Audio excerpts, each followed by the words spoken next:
ओम श्री गणपते नमः। श्री गणेश की वंदना कर, दिन के स्वामी हरि विष्णु की आराधना कर, इष्ट देव का ध्यान धर और माँ दुर्गे की स्तुति कर। गुरुजनों को नमन कर। अभिनंदन करते हैं आपका वरुण स्टोर द्वारा प्रस्तुत आज के दैनिक पंचांग। यह नित्य प्रस्तुत हुआ करता है और इसके 5 भाग हुआ करते हैं। इसमें डेटा जो भी प्रयुक्त होते हैं दैनिक पंचांग से लिए जाते हैं। छवि गूगल तथा महान विभूतियों की जन्मतिथि भी गूगल से ली जाती है।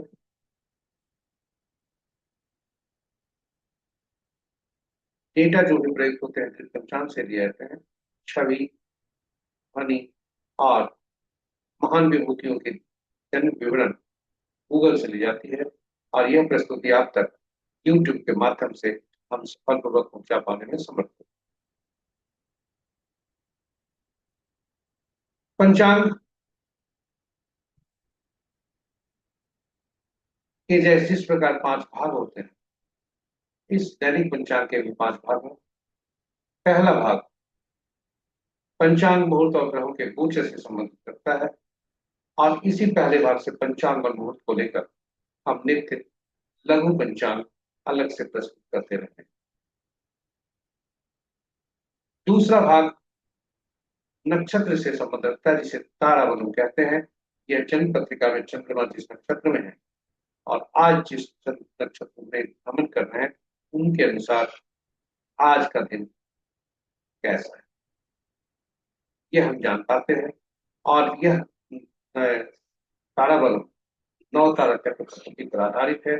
9 तारा चक्र पद्धति ताराबलम केवल चंद्रमा से परिप्रेक्ष्य में है, जबकि 9 तारा चक्र पद्धति से हम सभी ग्रहों के बारे में जानते हैं। कौन से ग्रह अच्छे फल देंगे, कौन से मिश्रित फल देंगे या चुनौती देंगे, इन यदि हमें पहले से मालूम हो जाता है तो दशा महादशा का फल हमें मालूम होता है। तो जन्म कुंडली में बैठे ग्रहों का असर क्या होगा वह भी पता चलता है। साथ ही साथ कौन से व्यक्ति हमारे संबंध में हमारे लिए फलदायी होंगे, कौन से व्यक्ति हमारे लिए परेशानी का कारक बनेंगे, चुनौती का कारक, ये सभी हम नौतारा चक्र से जानते हैं। तो इसकी चर्चा प्रस्तुत हुई। तीसरा भाग नक्षत्र से हटकर जन्म राशि पर, यानी चंद्रमा जन्म कुंडली में जिस राशि में है उसे जन्म राशि कहते हैं। और आज जिस राशि में भ्रमण कर रहे हैं उस दोनों के परिप्रेक्ष्य में आज का दिन विभिन्न राशि वाले जातकों के लिए कैसे फल के संकेत। चौथा भाग चौघड़िया मुहूर्त से है। यह मुहूर्त है एक प्रकार का मुहूर्त हुआ करता है जो शुभ और अशुभ समय दर्शाता है। दैनिक कार्य से लेकर विशेष कार्य, विशेष चर्चा प्रस्तुत। पांचवा और अंतिम भाग अंकों की गोद में हमने जन्म लिया। अंकों की गोद में ही हम खेलते हैं, पढ़ते फूलते हैं और अंक के पीछे ही हम दौड़ते हैं। अंक भी हमारा हमारा पीछा करती है और वे भी दौड़ते हैं। इस प्रकार अंकों के साथ हमारा तालमेल सदियों का है और यह अंक हमें न छोड़ सकते न हम उन्हें छोड़। इसलिए अंक ज्योतिष पर थोड़ी सी चर्चा, उसके जानकारी और अंकों के कैसे संतुलित असंतुलित और असंतुलित होकर हमारे लिए समस्या का कारक होता है, यह चर्चा हम अंक ज्योतिष के पूर्व भाग में और उसके उत्तरार्ध में आज अंक ज्योतिष के अनुसार कैसा दिन होने की संभावना है वह हम जाने। चर्चा प्रस्तुति इस प्रकार हमारे 5 भाग प्रस्तुति आपके समक्ष प्रस्तुत हुई। पंचांग के बारे में चर्चा कर लेते हैं। पंचांग हमारे जीवन में एक केवल शुभ और अशुभ जानने का माध्यम नहीं, यह व्यक्ति के निर्णय क्षमता को सुदृढ़ करता है, आत्मबल बढ़ाता है। पंचांग प्रकृति और ब्रह्मांड की ऊर्जा के साथ संतुलन स्थापित करने में सहायक होता है, जिसके फलस्वरूप हम सबके जीवन में शांति, समृद्धि और सकारात्मक। अतः पंचांग का अनुसरण करके हम अपने जीवन को अधिक सफल और समृद्ध बना सकते हैं। तो चलिए पंचांग के जीवन में हम भूमिका को देखते हुए हम सब पंचांग का अनुसरण करके अपने जीवन में शांति, समृद्धि और सकारात्मकता का संचार सुनिश्चित करते हुए जीवन को अधिक सफल और समृद्ध। साथ ही साथ प्रस्तुति को साझा करें अपने मित्रों, परिजन, पर्यवेक्षकों के संग, ताकि वे भी पंचांग का अनुसरण करके अपने जीवन में शांति, समृद्धि और सकारात्मकता का संचार सुनिश्चित करते हुए जीवन को अधिक सफल और समृद्ध बना सकें, और उनके इस प्रयास में हम सब एक माध्यम बनकर पुण्य के भागी बने। तो चलिए, ये रही पंचांग पर चर्चा। अब आपको ले चलते हैं दैनिक पंचांग के 5 क्रमवार 5 भागों। हर भाग महत्वपूर्ण है अपने में, और वे आपके लिए उपयोगी, इसलिए कहीं जाइएगा नहीं, हमारे साथ बने रहिएगा। हाँ, यदि इस प्रस्तुति को पहली बार देख रहे हैं, हमारे चैनल को सब्सक्राइब कर जरूर करें, साथ ही साथ नोटिफिकेशन बटन को दबा दें, ताकि हमारे हर प्रस्तुति की सूचना आप तक मिल सके। तो मन ही मन गणेश की स्तुति करते हुए, ताकि न विघ्न हो, न बाधा हो, कार्य की सिद्धि हो, और इस ज्ञान का समुचित प्रचार और प्रसार। जय श्री गणेश, जय माता दी। स्वागत है आपका आज के पंचांग। आज का दिनांक 25 सितंबर 2025, माह अश्विन, पक्ष शुक्ल, शाका संवत 1947 विश्व, विक्रम संवत 2082 कलाई, और कलियुग का 5126। आज का सूर्योदय 5:40 पर, सूर्यास्त 5:43। Sunrise at 5:39 AM and sunset at 5:43। आज का दिशा शूल दक्षिण है, फिर भी इस दिशा में यात्रा करने को बाध्यता हुई तो दही का सेवन कर यात्रा में शुभता। पंचांग के 5 अंक इस प्रकार। वार गुरुवार, तिथि प्रातः 7:06 तक तृतीय, जो जया तिथि के अंतर्गत आता है, और तत्पश्चात चतुर्थी, जो रिक्ता तिथि के अंतर्गत आता है। नक्षत्र रात्रि के 7:09 तक स्वाति, उसके बाद विशाखा। योग रात्रि के 9:54 तक वैतरती, उसके बाद विस्कुंभ। करण प्रातः 7:06 तक पौ, और उसके बाद करण प्रातः 7:06 तक पौ, तत्पश्चात रात्रि के 8:18 तक बनीज, और फिर स्टील होता है। ये रहे पंचांग के 5 अंक। महत्वपूर्ण मुहूर्त में जाने के पूर्व यह जानने का प्रयास करते हैं कि भोलेनाथ का वास आज कहाँ है, और यह कितने शुभ स्थिति में है। जय भोलेनाथ, ओम नमः शिवाय। जब तक भोलेनाथ तृतीय में है, तब तक सभा करने जो कि शुभ नहीं है। उसके बाद क्रीड़ा स्थल पे है, जो कि कर भी शुभ नहीं है। ओम नमः शिवाय। जय भोलेनाथ, ओम नमः शिवाय। महत्वपूर्ण मुहूर्त के शुभ मुहूर्त में अभिजीत मुहूर्त दिन के 11:17 से 12:05 तक। अमृतकाल प्रातः 9:17 से 11:05 तक। रवि योग प्रातः 5:39 से 7:09 तक। विजय मुहूर्त अपराह्न 1:41 से 2:30 तक। गोधूली विलय संध्या 5:45 से 6:07 तक। और निशिता मुहूर्त देर रात्रि 11:17 से मध्य रात्रि 0:05। रात्रि में किए जाने वाले पूजा पाठ, जब तक साधना, तंत्र मंत्र आदि के लिए निशिता मुहूर्त श्रेष्ठ होता है। अशुभ मुहूर्त में देखें, सबसे प्रभावी अशुभ मुहूर्त राहु काल अपराह्न 1:11 से 2:42 तक। कुलिक काल प्रातः 8:40 से 10:10 तक। यमगंड प्रातः 5:39 से 7:10 तक। और वर्ज मुहूर्त देर रात्रि 1:27 से 3:15 तक। भद्रा रात्रि के 8:18 से कल के सूर्योदय तक। आज भद्रा का वास पाताल में है, जो कि अशुभ। ये रहे हमारे पंचांग के आज महत्वपूर्ण शुभ और अशुभ ग्रहों के आकाशीय स्थिति को देखते हैं, जो कि स्थानीय समय पटना के 5 बजे प्रातः है। अंश के अनुसार बृहस्पति देव वृद्धावस्था में, शनि देव जो कि बकरी है की शुरुआत। शेष ग्रह मजबूत अवस्था। राशि के अनुसार यदि देखें तो चंद्रदेव तुला राशि में है, जो कि शुक्र की राशि, मंगल देव की शुक्र की राशि। चंद्र और मंगल एक साथ, सूर्य और बुध एक साथ, शुक्र और केतु एक साथ। इस प्रकार यदि कहें कि ग्रहों की कुछ इस तरह से युति है कि शनि देव और सूर्य देव दोनों आमने सामने, पिता और पुत्र दोनों आमने सामने। वहीं चंद्रदेव अग्नि, चंद्रदेव जलीय राशि, जलीय ग्रह, मंगल देव अग्नि के ग्रह, दोनों एक साथ। कुछ गड़बड़ होने वाला है, उथल पुथल हो सकते हैं, और दिन में कुछ इस तरह का। तारीख 25 योग 7 केतु से शुरू, और केतु देव खुद शुक्र की राशि में, और शुक्र केतु की राशि, केतु के नक्षत्र, और दोनों सिंह राशि एक साथ। शुक्र और केतु भी कुछ स्थिति को,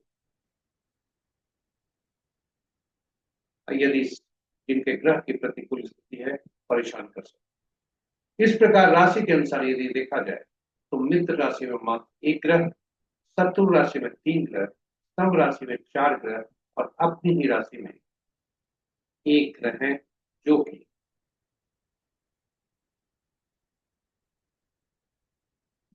बुध देव। और इस प्रकार बुध देव की राशि में 3 ग्रह, शुक्र की राशि में 2 ग्रह, और सूर्य देव की राशि में 2 ग्रह। ग्रहों और नक्षत्रों का संबंध यदि देखें तो मित्र नक्षत्र में एक ग्रह, शत्रु नक्षत्र में 2 ग्रह, स्तंभ नक्षत्र में 3 ग्रह, और अपने ही नक्षत्र में 3 ग्रह। जो अपने नक्षत्र में ग्रह हैं वे हैं सूर्य देव, बृहस्पति देव और शनि देव। केतु और शुक्र का आपस में नक्षत्र परिवर्तन है, क्योंकि केतु शुक्र के नक्षत्र में और शुक्र केतु के, और केतु और शुक्र एक ही भाव में है। नक्षत्र के अनुसार मंगल और बुध स्वतंत्र ग्रह हैं, क्योंकि इनके नक्षत्र में कोई ग्रह नहीं है। बृहस्पति देव के नक्षत्र में 2 ग्रह, राहु देव के नक्षत्र में 2 ग्रह, और शेष ग्रहों के नक्षत्र में एक एक ग्रह। तो ये रहे हमारे आज के पंचांग। आज किसी भी ग्रह का आज राशि परिवर्तन नहीं है। इस प्रकार हम आपको अब ले चलते हैं दूसरे भाग। दूसरा भाग ताराबलम से संबंध रखता है। इस यह जब चंद्रमा जिस नक्षत्र में जन्म कुंडली में स्थायी रूप से विराजमान होते हैं, और आज जिस नक्षत्र में गोचर कर रहे हैं, भ्रमण कर रहे हैं, उन दोनों को तालमेल कर हम निकाल आज का दिन निकाल, और इसे तारा बलन कहा जाता है। और जो भी स्थिति आती है उसे तारा कहा जाता है। आज का तारा यदि जिस व्यक्ति का, आज कुल 9 तारे होते हैं, और वे होते हैं जन्म, संपत्ति, विपद, क्षेम, प्रत्यय, साधक, न्याय, निमित्त, अतिमित्र। जब भी यह तारा संपत्ति, क्षेम, साधक और मित्र, अतिमित्र में होते हैं तो शुभ फल देते हैं, और जब भी जन्म, विपद, प्रत्यय और नैथन्य में होते हैं तो अशुभता लाभ।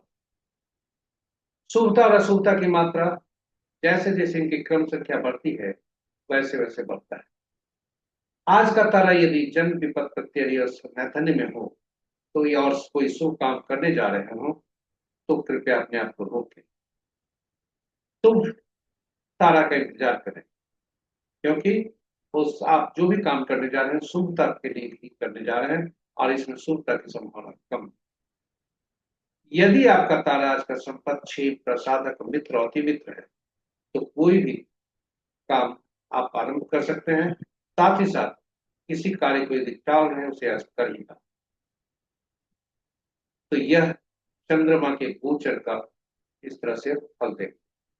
उपाय के तौर पे जब भी आपको अशुभ तारा आज का है यदि आपके लिए, तो उपाय के तौर पर कुछ भी जोखिम न ले, सीधा आज नए कार्य करने के लिए डालें और दैनिक कार्य में भी सावधानी बरतें।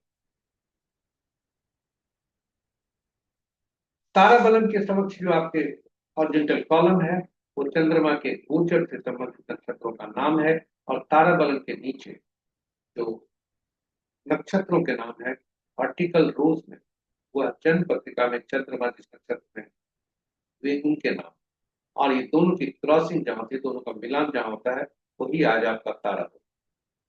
आप खुद देखें आपके किस तारे में आपका दिन पड़ रहा है और विवेचना करें। जोखिम न लें, यह मेरा पहला और अंतिम वाक्य है, क्योंकि जो है जब भी अशुभ तारा की स्थिति में आप जोखिम लेते हैं, मैं शुभता की स्थिति चाहता हूँ। ताराबलन का मुख्य सिद्धांत नवतारा चक्र पद्धति पर आधारित है, जो कि इस तथ्य पर है कि ग्रहों के मन नक्षत्र हुआ करते हैं, नक्षत्र के अपने मन नहीं, और इसलिए नवतारा चक्र पद्धति ताराबलन के से थोड़ा बढ़कर है, क्योंकि ताराबलन चंद्रमा से संबंधित केवल बातें करता है, आज की बातें करता है, जबकि नवतारा चक्र पद्धति जातक के जीवन भर के बारे में बात करता है और सभी ग्रहों से संबंधित बातें करता है। तो ग्रहों के मन नक्षत्र होते हैं, नक्षत्र के कोई नक्षत्र ही ग्रह के मन होते हैं, नक्षत्र ही फल देते हैं, ग्रहों का फल नहीं होता। तो कुल 27 नक्षत्र, ग्रह 9 ही है। आखिर कौन से नक्षत्र किस ग्रह का फल देंगे, इसके लिए सभी नक्षत्रों को 27 नक्षत्रों को सूचीबद्ध किया गया और 9 नक्षत्रों की सूची में रखकर 3 श्रेणियां बनाई गई। पहला श्रेणी 1 से 9 तक, दूसरा 10वां से 18वां तक, तीसरा 19वां से 27वां तक, और ग्रहों को महादशा के क्रम में रखा गया। पहला ग्रह केतु, दूसरा शुक्र, तीसरा सूर्य, चौथा चंद्रमा, पांचवा मंगल, छठा राहु, सातवां बृहस्पति, आठवां शनि और नौवां बुध। इस प्रकार ग्रहों को सूचीबद्ध किया गया। अब कौन नक्षत्रों को ग्रह से जोड़ने के लिए पहला नक्षत्र हर श्रेणी का पहला 10वां 20वां नक्षत्र हुए, उनका स्वामित्व केतु देव। उसी तरह से दूसरा 11वां 20वां नक्षत्र का स्वामित्व शुक्र देव को, तीसरा 12वां 21वां का स्वामित्व सूर्य देव को, चौथा 13वां 22वां नक्षत्र का स्वामित्व चंद्रदेव को, और इसी क्रम में आगे बढ़ते हुए 9वां 18वां 27वां नक्षत्र का स्वामित्व बुध देव को मिला, और यह सूची इस प्रकार हुई। अब फलित कैसे करते हैं, ये सूची को सहेज कर रखें, आपके लिए उपयोगी हो सकता है। तो अब फलित कैसे करते हैं यह ज्यादा महत्वपूर्ण है, इसे ध्यान से सुनेंगे और नोट करें। चंद्रमा जिस नक्षत्र में जन्म कुंडली में है आपके या किसी भी जातक, उस ग्रह को पकड़ते हैं और वहीं से गणना आरंभ करते हैं। उदाहरण स्वरूप यदि हम देखें तो उदाहरण के स्वरूप आज कह रहे हैं कि आज का दिन किसी भी जातक का जन्म यदि विशाखा नक्षत्र में हुआ है, तो गणना हम बृहस्पति देव से शुरू करें। बृहस्पति पहला ग्रह, शनि दूसरा, बुध तीसरा, केतु चौथा, शुक्र पांचवा, सूर्य छठा, चंद्रमा आठवां 7वां, मंगल 8वां और राहु 9वां। यहां से गणना जब आरंभ करेंगे तो जो बृहस्पति देव जो जातक का जन्म ग्रह है, ये मिश्रित फल देते हैं, अशुभता ज्यादा शुभता कम। और यहां से गणना हम आरंभ करें यदि, तो दूसरा ग्रह शनिदेव बनते हैं जो कि शुभकारी होते हैं, बुध देव तीसरा ग्रह अशुभकारी, चौथा ग्रह केतु देव शुभकारी, पांचवा ग्रह शुक्र अशुभकारी, सूर्य छठा ग्रह शुभकारी, चंद्रदेव सातवां ग्रह अशुभ अति अशुभकारी मंगल और राहु, आठवां और नौवां ग्रह, ये शुभ और अति शुभकारी।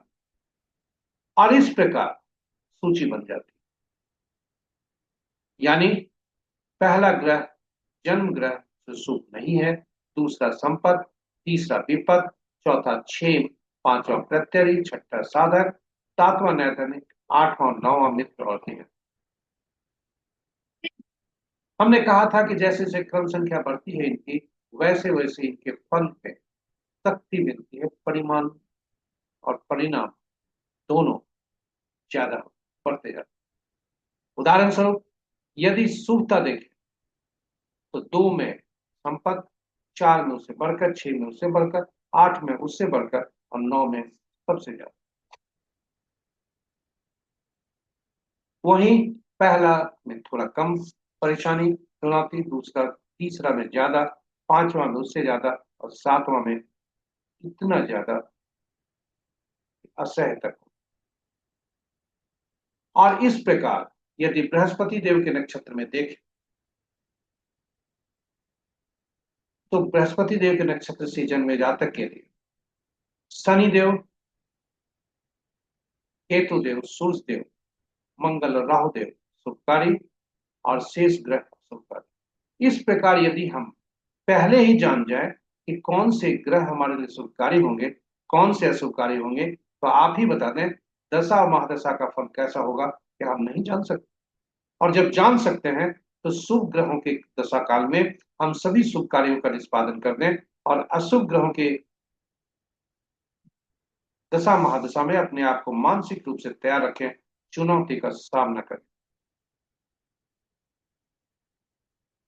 उसी तरह से जन्म कुंडली में यदि शुभ ग्रह कहां पर बैठे हैं और उससे संबंधित शुभता हम प्राप्त कर सकते, वे हमारे लिए शुभकारी हो सकते।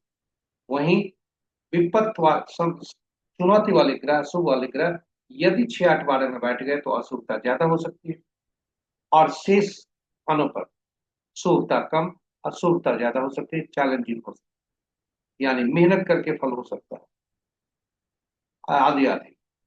जन्म कुंडली में यदि हम संपत्ति से देखें कि हमारे धन कहां से मिलेगा, तो जहां जैसे बृहस्पति के अगर जन्म जातक के लिए शनि को देखें, शनि कहाँ बैठे हैं, उससे संबंधित कार्य करें और उस भाव से संबंधित कार्य करें, उस राशि से संबंधित कार्य करें, फिर आपके बल्ले बल्ले संपत्ति आपको मिले। तो इस प्रकार हम जन्म कुंडली से भी नवतारा चक्र पद्धति के ग्रहों को पहचान कर हम शुभता प्राप्त कर सकते हैं।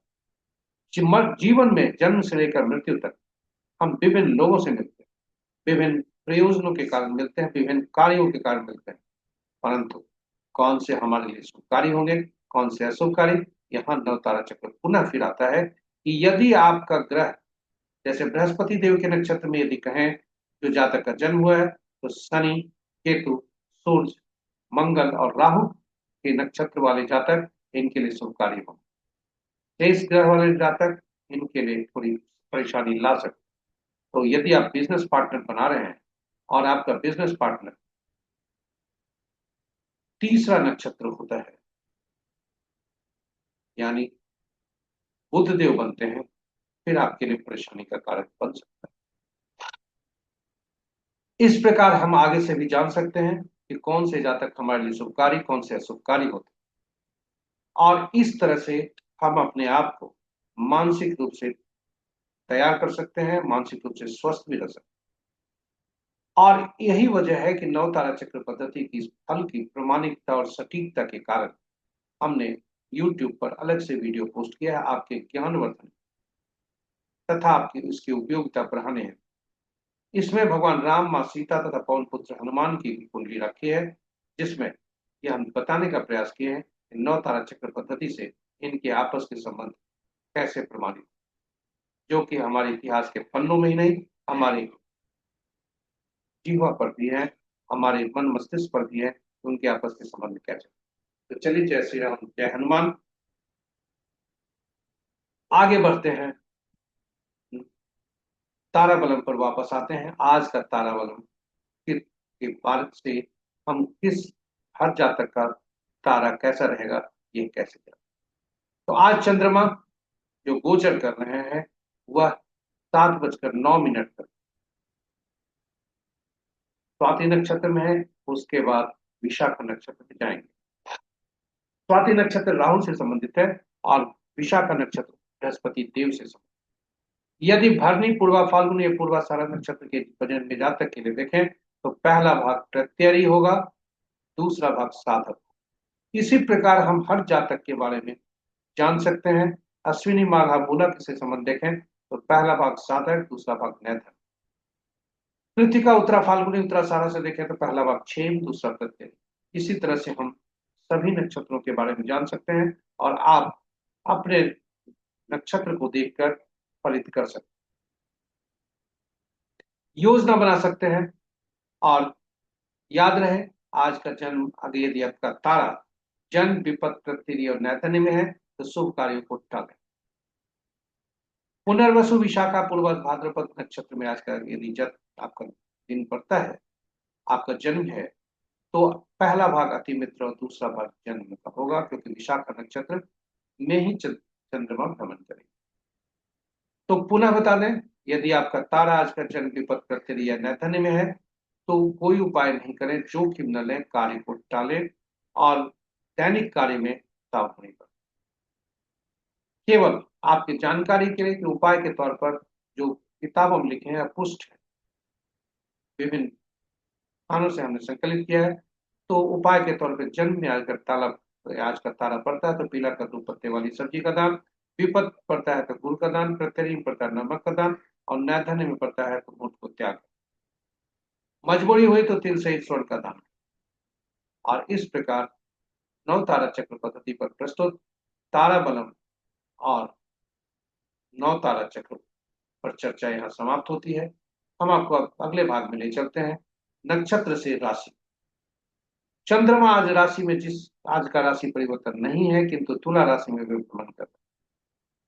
तो चंद्रमा जन्म पत्रिका में जिस नक्षत्र में है, जिस राशि में, उस राशि से फलित देखें कि आज आपका राशि क्या कह रहा है। तो जिस व्यक्ति का जन्म, इसे चंद्र बलम कहते हैं, इस पद्धति को चंद्र बलम कहते हैं। जिस जातक का जन्म मेष, वृषभ, सिंह, तुला, धनु और मकर राशि में आज हुआ है, उनके लिए आज का दिन, पुनः बता दें, जिस जातक का जन्म मेष, वृषभ, सिंह, तुला, धनु और मकर राशि में जन्म हुआ है, चंद्रदेव स्थायी रूप से उसी राशि में जन्म के समय है कुंडली में, तो आज का दिन उत्तम के संकेत मिल रहे हैं। शेष राशि वाले जातक पर सावधान रहें, इष्ट देव का ध्यान धरें और कोई भी जोखिम नए कार्य कर न लें। इन्हीं शब्दों के साथ हम आपको अब ले चलते हैं चौघड़िया पर, चौथे भाग पर। चौघड़िया एक प्रकार का मुहूर्त है जो कि शुभ और अशुभ समय दर्शाता है। यह किसी भी कार्य को करने के लिए का उपयोग किया जाता है, चाहे वो दैनिक कार्य हो या विशेष कार्य हो, और पहली बार कोई कार्य करने जा रहे हो, इस सभी में यह यह इसका उपयोग होता है। साथ ही साथ विशेष कार्य जो ग्रहों से संबंध है उसके लिए भी यह उपयोगी हुआ करता है। तो कुल दिन के 8 चौघड़िया होते हैं। चौघड़िया पर हम हिंदी और अंग्रेजी में अलग अलग प्रस्तुति यूट्यूब पर रखे हैं जो आपके लिए उपयोगी हो। हिंदी में चौघड़िया की उपयोगिता, अंग्रेजी में यूटिलिटी ऑफ चौघड़िया। संक्षेप में बता दें कि कुल 8 चौघड़िया दिन के होते हैं, 8 चौघड़िया रात के होते हैं, किंतु सप्ताह के दिन 7 ही होते हैं, इसलिए 7 चौघड़िया का नामकरण हुआ। और इन 7 चौघड़िया को इन साप्ताहिक दिनों से जोड़ा गया, जैसा दिन वैसा ही चौघड़िया का आरंभ। अब साप्ताहिक दिनों से चौघड़िया का संबंध जब हो जाता है तो ये साप्ताहिक दिन के स्वामी अलग अलग 7 ग्रह बनते हैं, इसलिए चौघड़िया का संबंध 7 ग्रह से हुआ। और ये 7 ग्रह विशेष कार्य के लिए, विशेष प्रयोजन के लिए उपयोगी हुआ करते हैं, अति उपयोगी होते हैं, इसलिए ये 7 चौघड़िया कोई ना कोई विशेष कार्य के लिए उपयोगी। दिन का चौघड़िया राहु काल, वार वेला और काल वेला से ग्रसित हो सकता है, और रात्रि का चौघड़िया काल रात्रि। जब भी ऐसी अशुभता की स्थिति है तो उस चौघड़िया का त्याग करना चाहिए, उपयोग नहीं। कोई भी जातक यदि कोई मुहूर्त नहीं देखना चाहते तो कम से कम उन्हें सलाह दी जाती है चौघड़िया जरूर देखें। तो चलिए आज का चौघड़िया देखते हैं, आज का चौघड़िया कैसा है। आज का चौघड़िया दिन आज का गुरुवार, शुभ चौघड़िया सिद्धि नारायण होने, शुभ चौघड़िया समाप्त। और रात्रि का चौघड़िया अमृत चौघड़िया सिद्धि नारायण हो रहा है, अमृत चौघड़िया से रात्रि समाप्त हो रहा है। किंतु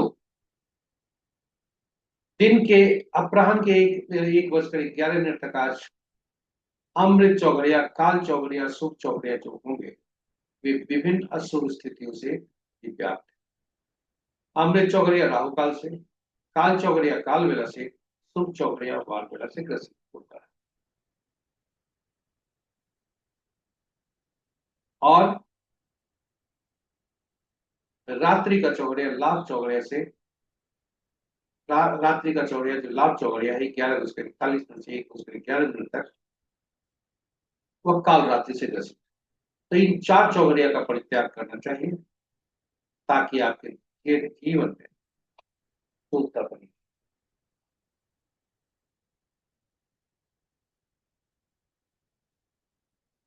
इसलिए यह इस प्रकार हमारे चौथे भाग की प्रस्तुति यहाँ पर समाप्त होती है। पांचवें भाग में आपको लेकर आया है, हमें हमारा जन्म एक निश्चित अंक से संबंध रखता है जो जन्म तिथि होता है, और ये ईश्वर द्वारा प्रदत्त अंक होता है उपहार के रूप में। उसके बाद हम अंकों के ही अंक में खेलते हैं, पढ़ते हैं और अंक का ही पीछा करते हैं, आगे बढ़ते हैं विभिन्न क्लास में काम कर। जब हम कक्षा में जाते हैं वहां भी अंक ही काम आता है और उसी का हम पीछा करते हैं। अंक हमारे आगे आगे चलते हैं, अंक हमारे साथ चलते हैं, अंक हमारे पीछे भी चलते हैं। तो अंकों के अंक में हमारा जन्म, अंकों के हमारे जीवन में भूमिका, इसको देखते हुए आइए कुछ चीजें अंकों के बारे में जानते। जन्म अंक के जो होता है, अंक ज्योतिष में उसे जन्म तिथि माह और वर्ष कहते हैं, और वह उपयोगी होता है मूल जन्म का, हमारे जन्म के आकलन का मूल वही है। अंक ज्योतिष में हम 1 से 9 अंक की चर्चा करते हैं और उसी का उपयोग करते हैं। इसलिए 1 से 9 से 4 एकल अंक से ज्यादा अंक हमारे पास यदि मिलते हैं, 2 अंकों का, 3 अंकों का, 4 अंकों का, तो उनमें प्रयुक्त सभी अंकों को जोड़कर एकल अंक में परिवर्तित कर यह बोल सकते। शून्य की गण को गणना में नहीं देते क्योंकि वह अनिश्चितता को दर्शाता है। और यदि आप देखें तो 1 से 9 तक के अंक के बीच में 5 अंक ऐसा है जो कि मध्यम अंक है, और यह संतुलित करता है अपने से पूर्व आने वाले अंकों को और बाद में आने वाले। इन सभी 1 से 9 अंक के अलग अलग शासक ग्रह हैं। ये 1 के सूर्य, 2 के चंद्रमा, तीसरा के बृहस्पति, चौथा के राहु, पांचवा का बुध, छठा का शुक्र, सातवां का केतु, आठवां का शनि और नौवां का मंगल। इन अंकों को अंकों की दुनिया में 1 से 9 तक के अंकों को अंकों की दुनिया में विशेष नाम से उनकी उपयोगिता के अनुसार बुलाया जाता है, जाना जाता है। 1 को सोर्स, 1 को राजा या सरकार से, 2 को रानी पार्टनर से, तीसरा को गुरु सलाहकार से, चौथा को शरारती तत्वों से, नियम तोड़ने वाले व्यक्तियों से, पांचवा को राजकुमार से या कुमार से, छठा को मंत्री या सुख सुविधा देने वाले व्यक्तियों से, सातवां धर्मगुरु या ऐसे व्यक्ति जिन्हें आगे आने वाली घटनाओं का पूर्वाभास उनसे, 8 अधीनस्थ कर्मचारियों से, नीच समाज के नीचे तबके के लोग से और शनि द्वारा पीड़ित लोगों से, साथ ही साथ न्यायाधीश, 9 सेनापति, पुलिस, डॉक्टर, खून आदि। इस तरह हमारे सभी अंकों के अलग अलग नाम से पुकारे जाते हैं उनकी उपयोगिता के अनुसार। ये एक अलग, अब हमें अंक जो है हम आपको ले आए हैं ईश्वर द्वारा प्रदत्त अंक के तरफ। अंक ज्योतिष में ईश्वर द्वारा जो प्रदत्त अंक होते हैं वो स्थायी होते हैं, यानी जन्म तिथि जिसमें तिथि माह और वर्ष हुआ करता है। तिथि और माह एक अंक का भी हो सकता है, 2 अंक के भी मैक्स ज्यादा से ज्यादा। और वर्ष 4 अंकों। इस प्रकार हम तिथि को यदि जोड़ते हैं तो 7 बनता है, और तिथि का जो फल जोड़ता है उसे गुणन कहते हैं, ड्राइवर कहते हैं। तिथि, माह और वर्ष को जब जोड़ते हैं तो कंडक्टर कहलाता है, यानी भाग्यांक कहलाता है।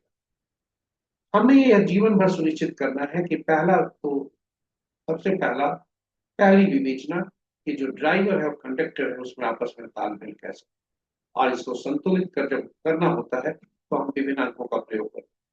साथ ही साथ जीवन में जब भी हम, ये तो स्टैटिक अंक हुए, इनसे कुछ और अंक निकलते हैं, जैसे एंजल नंबर निकलता है जो वर्ष को जोड़कर निकलता है, वर्ष को जोड़कर तथा उसे एक अंक में परिवर्तित कर, पुरुषों के लिए उसमें 11 से माइनस कर और महिलाओं के लिए 4 उसमें जोड़कर एक अंक निकालते हैं, इसे ईश्वर द्वारा प्रदत्त लॉटरी का एंजल नंबर भी कहा जाता है। साथ ही साथ अचीवमेंट नंबर होता है जो कि तिथि और माह को जोड़कर एक अंक में परिवर्तित करते हैं। यह हमारे दुनिया में हम कैसा दिखते हैं वह दिखाता है। मूलांक हमारा अंदर का जो व्यक्तित्व है, हमारी पर्सनालिटी है, हमारा चरित्र है, वह दिखाता है। और वही माह और तिथि और माह को जोड़कर एक अंक में परिवर्तित करते हैं अचीवमेंट नंबर, जिसको पर्सनल नंबर भी कहा है, अचीवमेंट नंबर कहा जाता है। जिससे इसे हम इससे हम दुनिया के समक्ष जो व्यक्तित्व हमारा दिखता है वह। साथ ही साथ यह चर होता है, चर सॉरी अचर होता है, फिक्स्ड होता है, क्योंकि जन्म तिथि से नहीं। अब डायनेमिक अंक अचर अंक कौन होते हैं? जी हाँ, जब भी ये अंक संतुलित होते हैं, पूर्णांक और भाग्यांक, सबसे पहला सहारा हम लेते हैं नामांक का, क्योंकि वह अंक ज्यादा ऊर्जा देता है। अब आप आश्चर्यचकित होंगे, वो नाम में तो अक्षर, ये नामांक कहाँ से आया, अंक कहाँ से आया? जी हाँ, हर अक्षर का अंकीय मूल्य होता है, और तब हम जो अक्षर प्रयुक्त हुए उस नाम में, उसको के अंकीय मूल्य से परिवर्तित करते हैं, उनको जोड़ते हैं और फिर एक अंक में परिवर्तित करते हैं। हमने आज जो जन्म तिथि ली है वह माननीय पूजनीय श्री मोरारी बापू जी। नमन गुरु जी, जन्मदिन बधाई पर इस हार्दिक शुभकामनाएं। आपके समक्ष वह सारणी है जिसमें हर अक्षर का अंकीय मूल्य, आप अपना भी, अपने परिवार का भी और सभी का निकाल सकते हैं। ध्यान रहे कि जो भी डायनेमिक अंक हम चुने, चूंकि नामांक पर चर्चा है इसलिए नामांक सबसे पहला ऊर्जा देता है और यह जीवन भर देते रहता है। बाकी डायनेमिक अंक बदल सकते हैं, नाम बदलना थोड़ा मुश्किल। तो हम हमेशा सुनिश्चित करते हैं कि यह नामांक जो है और नाम का पहला अक्षर वह ड्राइवर और कंडक्टर का शत्रु।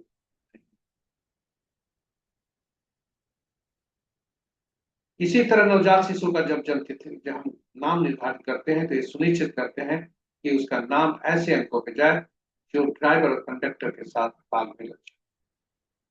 नाम का पहला अक्षर ऐसा हो जो ड्राइवर और कंडक्टर का शत्रु।